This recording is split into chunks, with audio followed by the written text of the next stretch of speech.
दोस्तों, एक शादीशुदा महिला से अगर आप ये पूछेंगे कि तुम सबसे ज़्यादा मोहब्बत किससे करती हो, तो नो डाउट वो जो महिला होगी वो यही कहेगी कि वो सबसे ज़्यादा मोहब्बत अपने बच्चे से करती है, अपनी औलाद से करती है।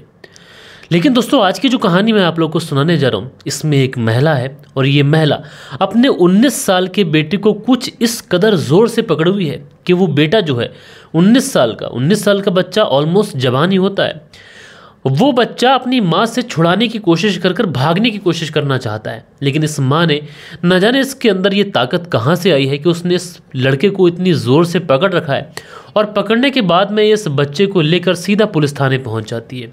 आप गौर करेंगे इस महिला की हिम्मत को। पुलिस थाने में जाने के बाद में पुलिस वाले कहते हैं कि आपने इस बच्चे को इतनी ज़ोर से क्यों पकड़ रखा है। तो ये महिला होती है, ये कहती है कि दरअसल ये किसी और का बच्चा नहीं है, ये मेरा ही सगा बेटा है और इसका नाम है हुसैन अंसारी। अब पुलिस वाले पूछते हैं कि तुमने आखिरकार अपने बेटे को इस तरीके से क्यों पकड़ रखा है, क्या रीज़न है, आखिरकार तुम्हारे बेटे ने ऐसा क्या किया है। तो उसके बाद में ये जो महिला होती है, ये वहाँ पर जितने भी पुलिस अफसर मौजूद होते हैं उनसे सिर्फ और सिर्फ एक ही बात कहती है कि साहब जल्द से जल्द इसे पकड़कर जेल के अंदर डाल दो और उसके बाद में जितनी भी बड़ी से बड़ी सज़ा यहाँ पर हो, चाहे फांसी की सज़ा हो या फिर उससे भी अगर कोई बड़ी सज़ा हो, तो तुरंत से तुरंत इस लड़के को वही सज़ा दे दीजिए। अब एक माँ आखिरकार इतना बड़ा दिल कहाँ से लेके आई थी, आखिरकार ये माँ अपने उस बच्चे को फांसी की सज़ा की डिमांड क्यों कर रही थी। यकीनन दोस्तों, जब आप लोग इस पूरी कहानी को सुनेंगे तो आप लोगों को अपने कानों पर यकीन नहीं होगा। मैं आप लोगों को ये पूरी कहानी सिलसिलेवार तरीके से सुनाऊंगा, लेकिन आप लोगों से रिक्वेस्ट है कि आप लोगों ने अगर इस चैनल को पहली बार विजिट किया है तो चैनल को सब्सक्राइब कर बेल आइकन को ऑल पे ज़रूर सेलेक्ट कर लीजिएगा, ताकि जो हमारी क्राइम डॉक्यूमेंट्रीज हैं ये आप लोगों को रेगुलर बेसिस पे मिल सके। तो चलते हैं दोस्तों, शुरू करते हैं। आज की कहानी की बात करें तो आज की कहानी की शुरुआत होती है 27 अप्रैल साल 2022 से। 27 अप्रैल साल 2022 का ये वो दिन था कि झारखंड के लोहरदगा में रहने वाले एक परिवार के ऊपर अचानक से गमों का पहाड़ टूट जाता है। गमों का पहाड़ इसलिए कि इस परिवार के अंदर जो कुछ होता है उसकी वजह से ये जो पूरा परिवार था एकदम से बिखर जाता है, डिस्ट्रॉय हो जाता है, टूट जाता है। दरअसल झारखंड के लोहरदगा में रहने वाले इस परिवार के 27 अप्रैल साल 2022 के दिन जो परिवार के मुखिया और उनकी जो पत्नी थी ये अपने खेतों पर काम करने के लिए गए हुए थे। इस घर के अंदर एक 19 साल का बेटा हुसैन अंसारी, एक 17 साल की बेटी और एक लगभग 15 से 16 साल की बेटी, छोटी वाली बेटी, ये 3 लोग घर के अंदर मौजूद थे। माँ और पिता खेतों पर काम करने के लिए गए थे। और दोस्तों, अप्रैल के महीने में रमज़ान का महीना चल रहा था और इस रमज़ान के महीने में जो बड़ी वाली बेटी थी उसने रोज़ा रखा हुआ था। लगभग दोपहर की अजान का वक्त हो चुका था, तो जो बड़ी वाली बेटी थी जिसकी उम्र 17 साल थी उसने सोचा कि क्यों ना नहा धोकर नमाज़ पढ़ लूँ। अब ऐसे में जो बड़ी वाली बेटी थी घर की, वो नहा धोकर नमाज़ पढ़ने के लिए जा ही रही होती है, यानी नहाकर वो अपने बाथरूम से निकल रही होती है कि उसी समय उस घर का जो बड़ा बेटा यानी 17 साल की लड़की का बड़ा भाई हुसैन अंसारी, जिसकी उम्र महज 19 साल है, जो कि मोटर मैकेनिक का काम करता है, उसकी नज़र जब अपनी बहन के ऊपर पड़ती है तो उसके कुछ कपड़े भीग चुके थे, बाल भीगे हुए थे। लिहाजा हुसैन अंसारी अपनी बहन को नज़रें गड़ाकर देखने लगता है। बहन कुछ समझ पाती, वो सोच पाती कि आखिरकार उसका भाई इस नज़रों से क्यों देख रहा है। बहन अपनी नज़रें बचा लेती है। उसके बाद में वो अपने काम पर लग जाती है। लेकिन दोस्तों, हुसैन अंसारी के मन में कुछ और ही चल रहा था।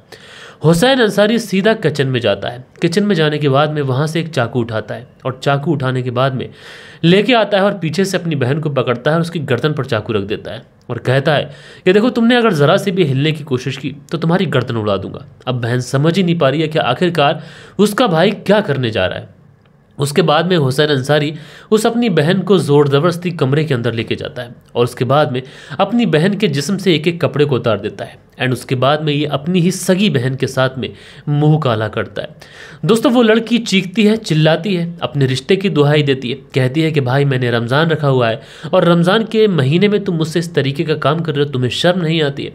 लेकिन दोस्तों, जो इंसान अपनी बहन और भाई वाला रिश्ता ही भूल चुका है, जो इंसान इंसानियत का रिश्ता ही भूल चुका है, उसको रमज़ान भला कहाँ से ध्यान रहेंगे। ऐसे में हुसैन अंसारी अपनी उस बहन के साथ में जब तक इसका मन करता है, जब तक अपना मुँह काला करता है। अब दोस्तों, जैसे ही इस कमरे से चीख पुकार की हल्की फुल्की आवाज़ घर की छोटी वाली बेटी के कानों में जाती है, वो भी इस कमरे की तरफ दौड़ी दौड़ी भागी भागी आती है। और जब वो इस कमरे की तरफ आती है तो देखती क्या है कि उसकी जो बहन है ये अपने कुछ कपड़े संभाल रही है और जो भाई है ये नग्न अवस्था में खड़ा हुआ है। इसके हाथ में एक चाकू है और जैसे ही ये छोटी वाली लड़की अपनी बहन अपने भाई को इस तरीके से देखती है, ये चीखने लग जाती है।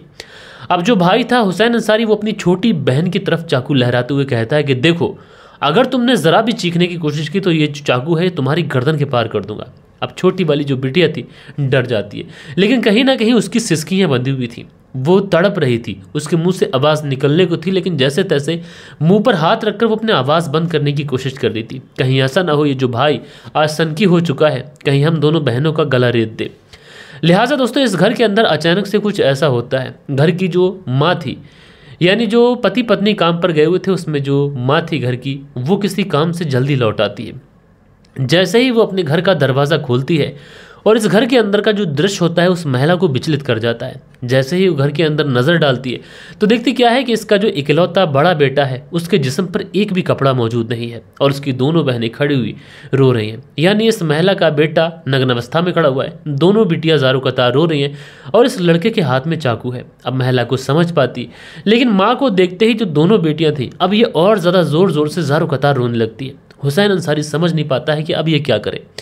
लिहाजा उसके बाद में ये दोनों ही लड़कियां अपनी माँ की तरफ भागती हैं और उसके आंचल में छुप जाती हैं। माँ अपनी दोनों ही बेटियों को पुचकारती है, संभालने की कोशिश करती है और उस माँ को ये समझ ही नहीं आ रहा कि अभी इस घर के अंदर क्या हो रहा है। उसके बाद में ये माँ अपनी दोनों बेटियों से पूछने की कोशिश करती है कि बेटा क्या बात है, आखिरकार ये घर के अंदर चल क्या रहा था। तो उसके बाद में जो बड़ी वाली बेटी है जिसके साथ में हुसैन अंसारी ने रेप किया था, वो बड़ी वाली बेटी बताती है कि माँ जब तुम और बाबा काम पर चले गए थे तो भाई को भी काम पर जाना था, लेकिन ये काम पर नहीं गया। ज़ुहर का वक्त हो गया और उसके बाद में मैंने सोचा कि नहा धोकर नमाज़ पढ़ लेती हूँ, लेकिन जैसे ही मैं नहाकर बाथरूम से बाहर आई ये मुझे गंदी नज़रों से देखने लगा। मैंने इसे इग्नोर किया, लेकिन उसके बाद भी ये बाथरूम जो किचन है वहाँ गया और वहाँ से एक चाकू लेके आया और चाकू इसने मेरी गर्दन पर रख दिया और इसने मुझसे कहा कि अगर तुमने ज़रा सी भी आवाज़ निकालने की कोशिश की तो चाकू तुम्हारी गर्दन पर फेर दूंगा। मैं माँ डर गई। उसके बाद में ये मुझे जोर जबरदस्ती कमरे के अंदर लेके गया और वहाँ पर जाने के बाद में माँ मेरे ही सगे भाई ने मेरे साथ मुंह काला किया है। मैं रमज़ान के मुंह से थी, लेकिन उसके बावजूद भी ये नहीं माना। अब ये बात जब बड़ी बेटी अपनी माँ को सुनाती है, माँ का कलेजा फट जाता है, उसकी आंखों में आंसू आ जाते हैं। लेकिन इतने में ही जो उसकी छोटी वाली बिटिया थी ये चीख मार मार कर रोने लग जाती है। अब माँ ये पूछती है कि बेटा तुम्हारे साथ क्या हुआ।